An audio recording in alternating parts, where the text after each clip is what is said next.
Amoy asukal na talaga guys. Bado. Hi guys, so ito nga yung aking sugar cane na tinanim. Tingnan nyo naman, ang laki na.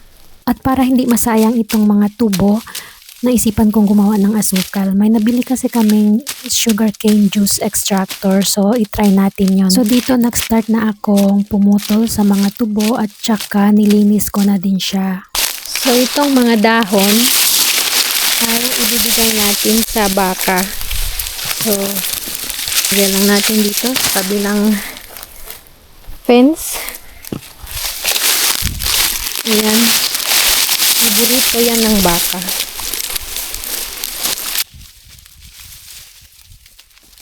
So, yan na lahat ang nakuha ko guys. Wow.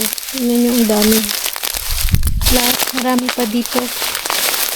Marami pa din sa puno. So, after few hours, nalinis ko na siya at ready na siyang ilagay sa juice extractor. So, itong machine, binili namin. Bale, manual lang talaga guys. Buti na lang, may asawa akong parang si MacGyver.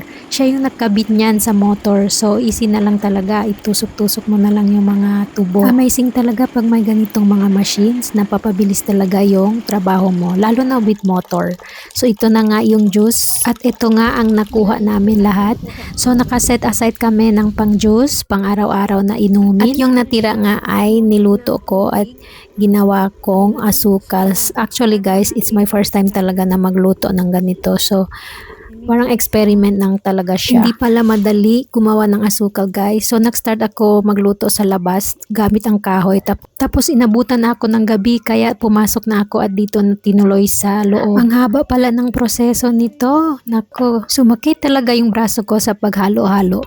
Since first time ko nga magluto, parang hindi ko alam kung anong gagawin. Nanood ako sa YouTube pero parang easy lang naman yung ginagawa nila. Hindi ko talaga nakuha. So eto, nung tumigas na nga ay gumamit ako ng blender para gawin siyang parang powder. Hindi talaga siya mukhang asukal na perfect, pero yung lasa naman ay matamis.